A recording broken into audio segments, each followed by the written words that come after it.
Welcome to the newsroom. I am Eric M. Simons. And I'm Matthew J. Farkas. And these are your headlines.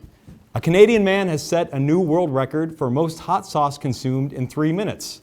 Unfortunately, it was Canadian hot sauce.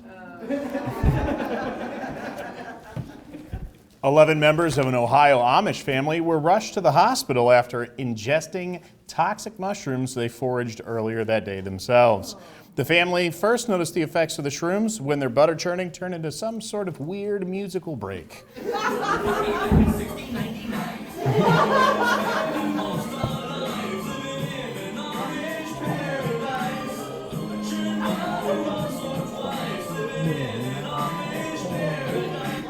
See something trippy? Say something trippy.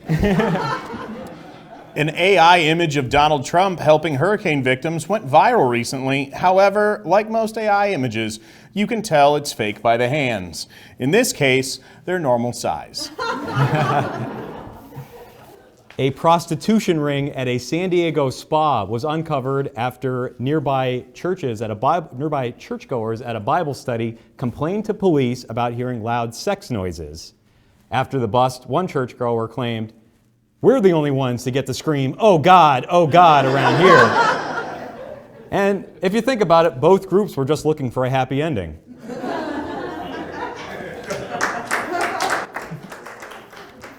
An Ohio man has been charged with child endangerment after being dragged under a car while teaching his 9-year-old to drive.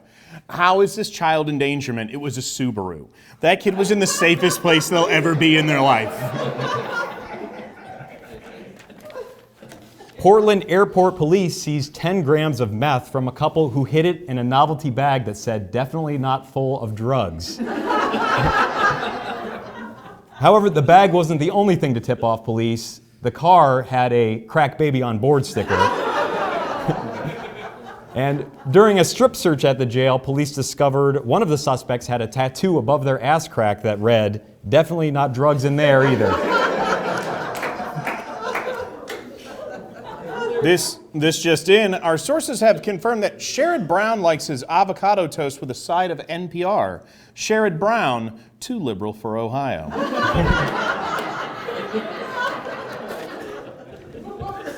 Comedian Tony Hinchcliffe did a comedy set at a Trump rally on Sunday, but his pointed jokes at Puerto Ricans and black people failed to stir up much audience laughter.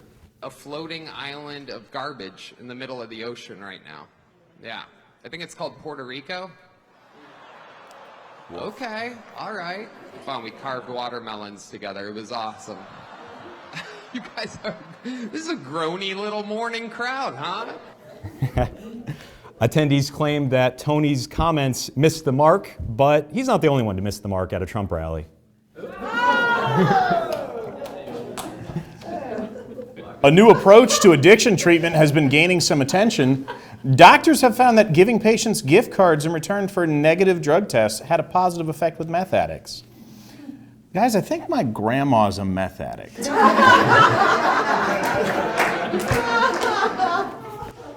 In a recent documentary, actor Steven Seagal said that he would die for Putin. However, this was actually a misquote. What he really said was, he would die for Putin. The city of Cleveland has shut down the popular West 6 tailgate event due to unruly crowds and criminal behavior. Many local business owners blame troubles on over-intoxication. We stopped one tailgater and asked for comment, and they simply said, "Quick, hold my beer while I punch this police horse." In a recent speech, Kamala Harris thanked Dick Cheney for his support of her campaign and for all that he's done to serve his country. The two seem to have a deep Veep-to-Veep bond formed over the mutual love of bombing the Middle East and their shared hope that Joe Biden will die soon. A group of American hostages recently freed from Russian captivity have returned home to the IRS imposing fees from the time they spent in captivity. It seems kind of callous to make thousands of dollars off the suffering of our own people. I mean, what do they think this is? One of America's 158 private prisons? Bath and Body Works recently had to apologize for holiday candles that unintentionally resembled Klansmen hoods. Yep. That's real. Somebody at Bath and Body Works was dreaming of a white Christmas. And their playful misspelling of the name of the candle only made matters worse. Yes, they called it the Cozy Christmas Candle. And it turns out they are also recalling their bedding line of Mind Comforters. Well, speaking of Nazis, a priceless Monet painting has been returned to a family more than 80 years after it was stolen by the Reich. The Nazis returned the painting because their faces kept melting off after they looked at it.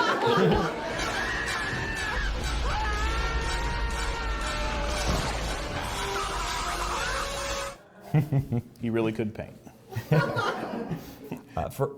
For Halloween this year, Wendy's is bringing back Boo Bags, which include a coupon booklet and toys for adults. These toys for adults have many kids asking their mommy why her bag is vibrating. Speaking of fast food, an E. coli outbreak linked to McDonald's has led to at least 49 illnesses across 10 states. Coincidence? That's right. Donald Trump worked to shift at McDonald's recently as a political stunt. Also, President Biden stopped by the drive-thru and was reportedly furious when Trump told him the ice cream machine wasn't working. And that very McDonald's that hosted Trump has now been bombarded with one-star reviews on Yelp. And I'm sure this will severely damage the sales for McDonald's because we all know everyone checks the Yelp reviews before going there. A UK court has ruled that mocking a man for being bald can now be considered sexual harassment. Meanwhile, mocking a woman for being bald will get you bitch slapped by Will Smith. And these have been your headlines. Thank you.